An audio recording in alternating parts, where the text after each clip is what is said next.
year was 2127, and the war between the Terran Alliance and the Chakar Empire had been raging for over 3 decades. What started as a few border skirmishes in the uncharted depths of space had escalated into an all-out galactic conflict. The Terran Alliance, composed of the human colonies scattered across the stars, had never stood a chance against the technologically superior and militarily advanced Chakar. The Chakar were massive, their tall frames dwarfing the average human.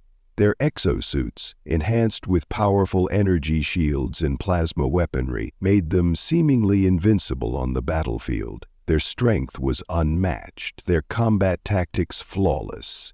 In their eyes, humans were little more than ants, weak, fragile creatures whose most advanced weapons were crude and primitive by Chakar standards. General Kahlor, commander of the Chakar forces, was a perfect example of his species' might. A towering figure covered in dark red scales, his eyes glowed with the intensity of a predator always on the hunt. He had led his forces to countless victories, crushing every species in their path. But there was one planet that had evaded total conquest: Earth. It baffled Kahlor. The human soldiers were supposed to be weak, slow, underprepared, and disorganized. Yet, Earth had somehow managed to repel every single Chakar invasion attempt. The last time Kahlor had attempted a planetary invasion, he had lost half of his fleet to a surprise defense strategy devised by Earth's greatest military minds. The Terran forces had somehow turned the tide. But Kahlor was not one to believe in coincidence. He had convinced himself that the humans had some hidden strength, something he needed to understand if the Chakar were ever to claim Earth as their own. The Chakar arrival.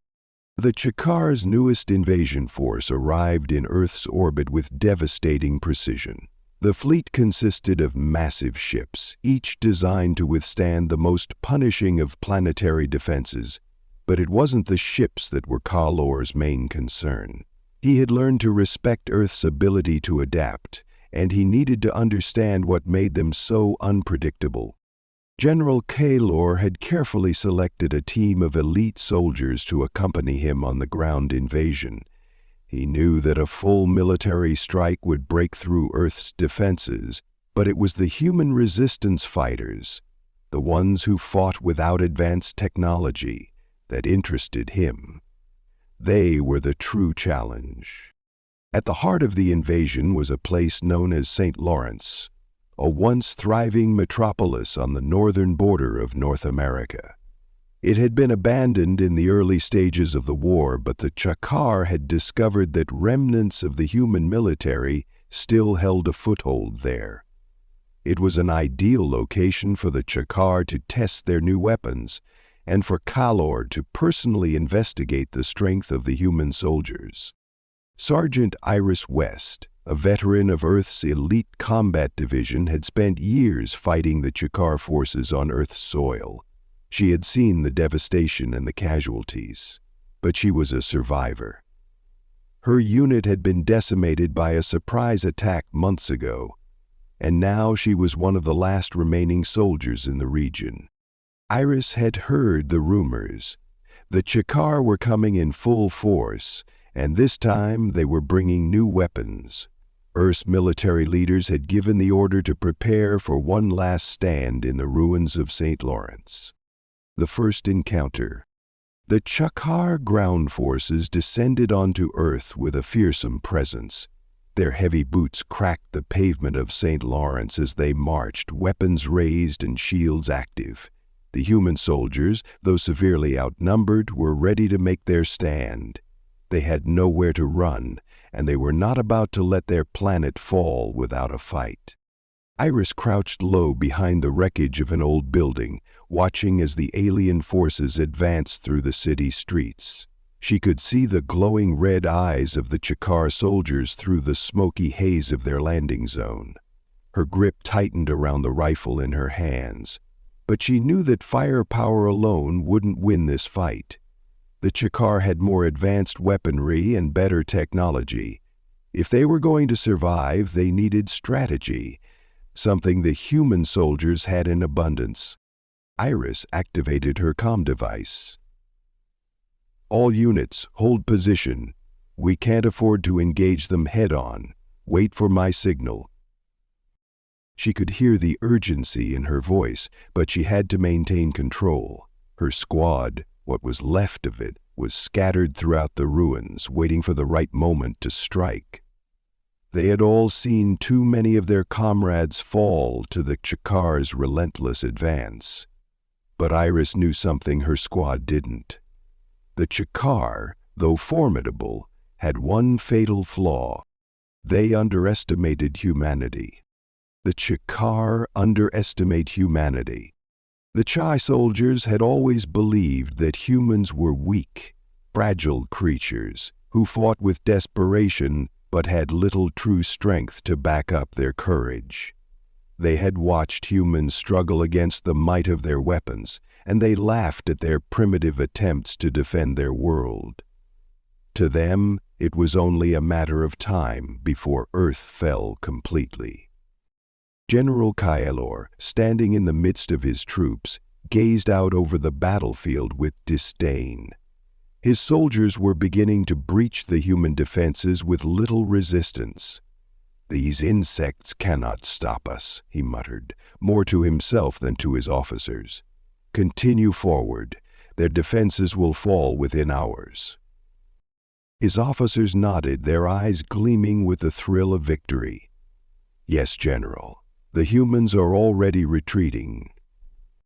But Kaelor's arrogance was his undoing. He had assumed that all humans fought with weapons and technology. What he hadn't anticipated was the existence of soldiers like Iris West, humans who were trained to fight without advanced tools, who relied on raw strength, agility, and ingenuity. Iris wasn't concerned about plasma rifles or energy shields. She knew that to beat the Chakar she had to fight with everything she had: her mind, her body, her will. She crouched behind a nearby overturned vehicle, waiting for the perfect moment. When a squad of Chakar soldiers approached, she lunged forward, using the debris as cover to close the gap. With lightning speed, she dropped one soldier with a swift jab to the throat. Another came at her, swinging an energy blade, but Iris ducked beneath it, delivering a sharp kick to its abdomen that sent the alien sprawling to the ground. She was a blur of motion, dodging, countering, and using her environment to her advantage. As Iris fought, the other human soldiers emerged from their hiding spots, launching guerrilla strikes against the invaders. The Chakar were caught off guard. Humans weren't supposed to be this skilled in hand-to-hand combat. They had underestimated the Earth forces, assuming that their technology would be the deciding factor in the war. But it was the human spirit, the relentless will to survive, that proved to be the greatest weapon of all. The Chakar's realization. General Kaelor watched the chaos unfold from a distance. He had sent his elite soldiers into the fray, expecting a quick victory. But the humans were fighting back with a level of intensity that he hadn't anticipated. He gritted his teeth as he watched Sergeant West tear through his forces like a whirlwind. This human, this woman, was unlike anything he had ever encountered. The sight of Iris taking down his soldiers with nothing but her fists and wits left Kaelor in stunned silence. He had thought humans weak, and yet here was proof of their strength. They fought not because they had the advantage, but because they had the will to fight, no matter the odds. "I will have her," Kaldor muttered, a dark grin forming on his face. "She is not like the others." He signaled to his commanders, "Take her alive. I want to know how she does it." But Kaelor's soldiers were already starting to retreat. The humans had turned the tide of battle, and Kaelor's forces were suffering heavy casualties. The once confident general found himself questioning everything he had believed about the humans. The retreat. With the Chakar forces beginning to retreat, Iris stood among the wreckage of St. Lawrence, catching her breath. Her heart pounded in her chest, but she felt a sense of satisfaction. The humans had done the impossible. They had pushed back the Chakar. She knew this was just one battle in a larger war, but the victory felt sweet. And she knew one thing for certain. The Chakar had learned something today. They had discovered the true strength of humanity. And that strength was not in their weapons. It was in their will to survive. The skies over St. Lawrence were dark, heavy with smoke from the devastating airstrikes. The once great city, a symbol of human progress, now lay in ruin. Buildings that had stood for centuries were reduced to skeletal remains, their glass and steel facades shattered by the relentless bombardment from above. A distant echo of explosions rumbled through the air, sending tremors through the cracked earth beneath. General Kahlor stood at the center of his command center, a massive tent-like structure that was camouflaged in the middle of what had been a vibrant downtown. He could hear the sounds of distant gunfire and the occasional scream of his soldiers, but his focus was absolute. His cold red eyes scanned the holographic displays in front of him, showing the positions of both his troops and the scattered human resistance forces. "Report," Kahlor demanded. One of his officers, a lean Chakar named Vrax, glanced nervously at the hologram before speaking. "The humans are far more organized than we anticipated, General. We've encountered heavy resistance at every turn. They seem to be using the environment against us." Kahlor's brow furrowed as he processed the information. He had expected a few skirmishes, a battle of attrition that would wear down Earth's forces. But what he had encountered instead was a guerrilla war, unlike anything he had anticipated. The humans, though outgunned and outmanned, were using every corner of the city to their advantage. Turning rubble into fortifications, using the remains of their own destroyed buildings as cover, and attacking with speed and precision. "They are using the ruins against us?" Kahlor repeated, his voice laced with both frustration and awe. "And what of the soldiers we sent into the streets? Where are they now?" Vrax hesitated before replying. "Many are missing. Our scanners show they're still alive, but they've been ambushed repeatedly. We believe it's one human soldier who's leading these attacks. She's taking out entire squads with brutal efficiency." Kahlor's eyes narrowed, a sense of curiosity bubbling beneath his irritation. "What's her name?" "Sergeant Iris West," Vrax said. "She's one of Earth's finest. Highly decorated, a survivor of several past engagements with our forces. We've had intelligence about her, but it seems her reputation doesn't do her justice." General Kahlor's lips curled into a thin, almost imperceptible smile. He had heard of Sergeant West, but the stories didn't quite match the reality he was witnessing on the battlefield. The human resistance had always been formidable, but no one had expected one soldier, one woman, to single-handedly disrupt an entire invasion force. It wasn't just her tactics that impressed Kahlor. It was the sheer determination in her eyes, the unyielding will to survive, even in the face of inevitable defeat. The human resistance. Meanwhile, Sergeant Iris West crouched low behind a pile of concrete debris, surveying the field before her. Her pulse was steady, her breath measured.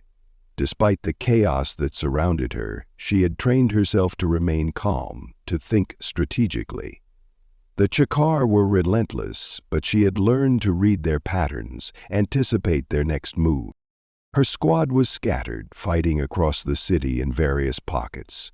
Most had fallen in the early stages of the battle, but Iris had refused to give up. Her leadership, though unconventional, had kept a small resistance alive in the heart of the ruined city. The humans fought not with superior technology, but with an intimate knowledge of their environment and the fierce spirit that had defined their species for millennia. Iris's hands were grimy, the tips of her fingers stained with blood, her own, her comrades', and the Chakars'. She had been fighting for hours, using every available resource to her advantage. Earth was her home, and she would not let it fall without a fight. She checked her weapons: standard-issue plasma pistols, a combat knife, and several explosive charges. But it was her mind that was her true weapon.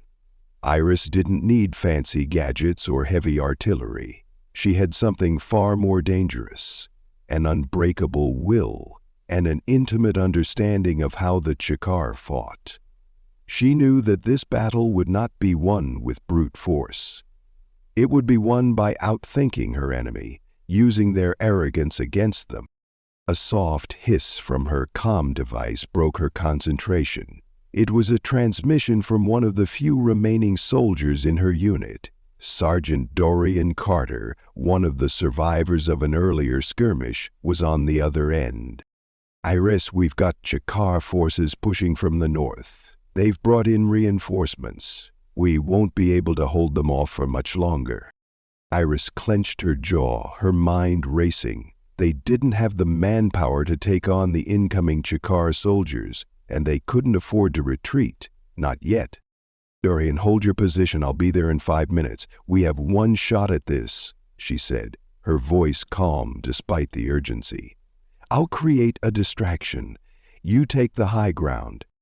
A brief silence followed, and then Dorian's voice came back, low and filled with a mix of awe and fear.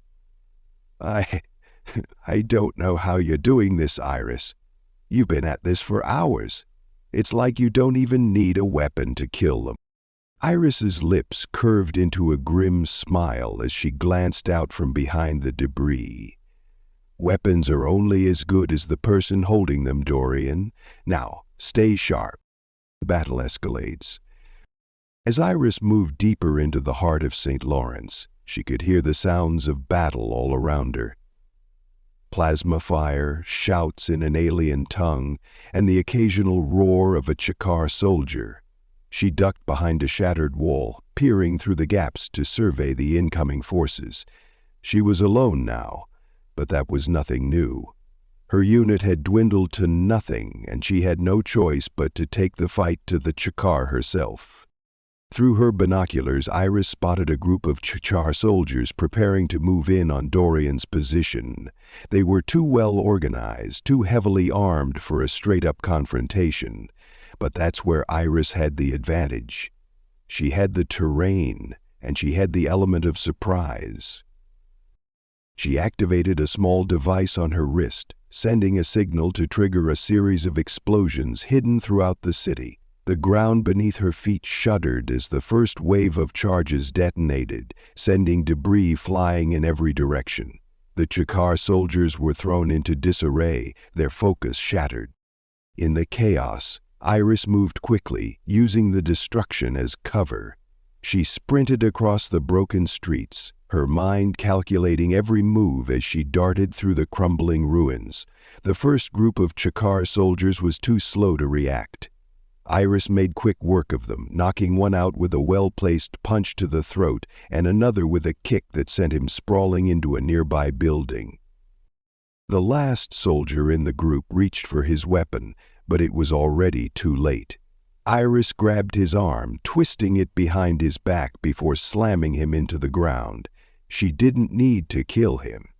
She just needed him incapacitated long enough for Dorian and the rest of the resistance to take over. The turning point. The series of explosions had sent shockwaves through the Chakar ranks, and General Kalor could feel the momentum of the battle shifting. His soldiers, though formidable, were disoriented. His eyes flickered with a mix of anger and curiosity as he watched the events unfold from his command center. "Imal, aren't they advancing?" he growled, clenching his fists. "Why are they still holding their ground?" Brax, his second in command, glanced nervously at the holographic display. "General, it seems that one human soldier, Sergeant West, has single-handedly caused a significant disruption in our forces. She's leading a counterattack. Our soldiers are struggling." Kaylor's face darkened with fury. "This is unacceptable. She's no more than a single soldier. How is she doing this?" Brax hesitated before responding.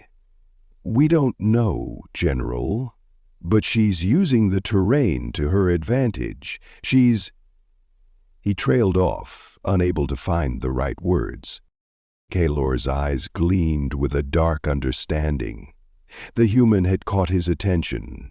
No, more than that, she had earned his respect. The Chekar did not give respect easily, especially not to their enemies. But Sergeant Iris West was proving to be a different kind of threat. "She has something," Kalal said, his voice low. "A strength that's not of the body, but of the spirit. We will find out how." The general's fingers curled into fists as he watched the humans hold their ground, refusing to break under pressure. It wasn't just technology that made them dangerous. It was the drive to survive. The same thing that had allowed them to endure countless defeats and losses throughout the war. "This is just the beginning," Kaylor muttered, his tone growing darker by the second. "This war will not be won by weapons alone. We will break them another way." St. Lawrence, once a gleaming beacon of human civilization, now lay in ruin. The once bustling streets were a maze of twisted metal and shattered glass, as crumbling skyscrapers gave way to clouds of dust and smoke that choked the air. The city was a silent battlefield, where death lingered around every corner, where fallen soldiers lay in the dirt, their blood soaking into the earth that had once supported their dreams. But amid the devastation, there was one thing that remained undeterred: the will to fight. Sergeant Iris West stood at the edge of a shattered building, her eyes scanning the battlefield. Her heart pounded with adrenaline as the remnants of the Chekar invasion force began to retreat. They had underestimated her, thought that a handful of human soldiers could not stand against their superior firepower and advanced technology. But they had been wrong. Iris knew that the Chekar had realized something about humanity they hadn't expected. This wasn't just about weapons and combat skills, it was about survival. Humanity had been forged in the crucible of adversity, and the drive to survive was etched into their DNA. The humans had faced countless threats: disease, war, environmental collapse, and each time they had survived, adapted, and overcome. Now they were doing the same in the face of the most ruthless invaders Earth had ever known. As Iris adjusted the straps of her torn uniform and wiped blood from her brow, she couldn't shake the growing feeling that the war had just entered a new phase. The battle in St. Lawrence had been a victory, but it had come at a tremendous cost. Most of her squad had fallen, leaving her with only a handful of survivors. Yet even in the midst of their suffering, Iris had seen something in their eyes. A spark of hope that hadn't existed before. It was the same spark she had seen in her own heart when she had first picked up a weapon against the Chekar. The sound of footsteps behind her broke her thoughts. It was Sergeant Dorian Carter, the last of her squad, limping toward her, his armor scorched and his face bruised from the battle. "Sergeant," he called softly, "we did it. They're pulling back." Iris gave a curt nod, but her expression was grim. "It's not over, Dorian. They'll be back, and when they return, it won't just be their soldiers we're facing." Dorian frowned, clearly exhausted but still standing tall. What do you mean? They won't just come for us with more weapons, Iris said, turning to face him, her eyes steely. The Chakar have learned something about us today. They've learned we can fight without the odds in our favor, and that's something they can't comprehend. They'll come for us harder next time, but more than that, she trailed off, her mind racing. There's something else, something they've been keeping hidden. Dorian raised an eyebrow, his fatigue momentarily forgotten. What do you mean, hidden? Iris stepped away from the wreckage and pulled out a small, crudely etched data device from her pocket. The device was one of the few surviving pieces of technology left from a long-abandoned human outpost on Earth's edge. She had stumbled upon it months ago while scouting, and something about its strange symbols had stuck with her ever since. I found this in the ruins of an old base near the northern frontier, she said, holding up the device. When I touched it, the thing activated like it was waiting for me. It's not just a relic, it's something more. Dorian examined the device, his face wrinkling in confusion. It doesn't look like much. That's the thing, Iris replied. It's not just about what it looks like. There's something encoded within it. Something that's tied to the Chakar, and if we can figure out what it is, it might give us the edge we need to finally turn the tide. The Chakar's next move. Meanwhile, deep within the heart of the Chakar fleet, General Kealor stood in his personal command room, staring at a holographic map of the battlefield. His sharp gaze focused on Earth, his mind racing with thoughts of his next move. The humans had fought back in St. Lawrence with an intensity he hadn't anticipated. He had lost half of his troops to a single human soldier. A woman, no less. That had not only angered him, but intrigued him as well. This was supposed to be easy, Kealor muttered to himself, his crimson eyes flickering with both frustration and curiosity. How could we have underestimated them so? Vrax, his second-in-command, stood at attention beside him. General, we've already begun reinforcing our forces. The humans are regrouping in various locations, but we can easily outmaneuver them with our superior numbers. Kealor turned to face his officer, his expression darkening. It's not just about numbers, Vrax. It's about their spirit. These humans, they're resilient. There's something about them that defies logic. We've crushed their cities, shattered their armies, and yet they still rise to fight. This isn't a war of conquest anymore. It's something else, something deeper. Do you mean their will? Vrax asked, his tone cautious. Kealor nodded slowly, his eyes narrowing.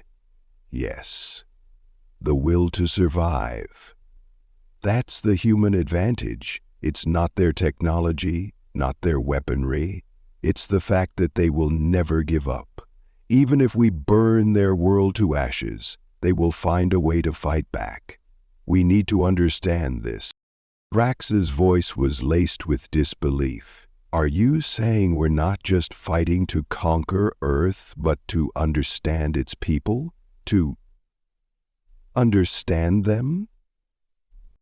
Exactly. Kealor said. We can't crush their spirit by force alone. I've seen it firsthand. I've watched one human soldier take down entire squads of my best warriors. There's more to them than we know. There was a long silence before Vrax spoke again. What are you planning, General? Kealor's lips curled into a grim smile. We'll capture one of them. We'll find out how they fight, how they think. We'll break them from within. The human resistance's secret. Back in the ruins of St. Lawrence, Iris and Dorian made their way to the remnants of a once-hidden bunker, now completely exposed to the destruction around them. The air was thick with the scent of smoke and decay, but Iris's mind was focused on only one thing. The encrypted device she had found. They entered the bunker, a long-forgotten military outpost that had once belonged to a secretive division within Earth's military forces. The walls were lined with old weapon racks, each one now empty or damaged beyond use. But the data device, hidden in a compartment deep within the bunker, had been waiting for her. Iris sat at a dusty terminal, plugging the device in. A series of strange symbols flashed across the screen. They weren't anything Iris had ever seen before, and it took her several minutes to even begin deciphering them. But then something changed. The screen flickered and a series of coordinates began to appear. Coordinates, Iris muttered, her fingers flying across the console. And a date. The coordinates are from a location deep within Chikar territory. Dorian leaned over her shoulder, his expression growing more serious. What does it mean? I don't know yet, Iris said. But I think we've just discovered the Char's true objective. It's not just Earth they're after. There's something they want here, something they've been searching for. The screen blinked again, revealing a series of data files that Iris began to access. As she scrolled through the files, a chilling realization began to settle in her chest. The documents were records from a centuries-old expedition, a Chikar-led research team that had come to Earth long before the war had begun.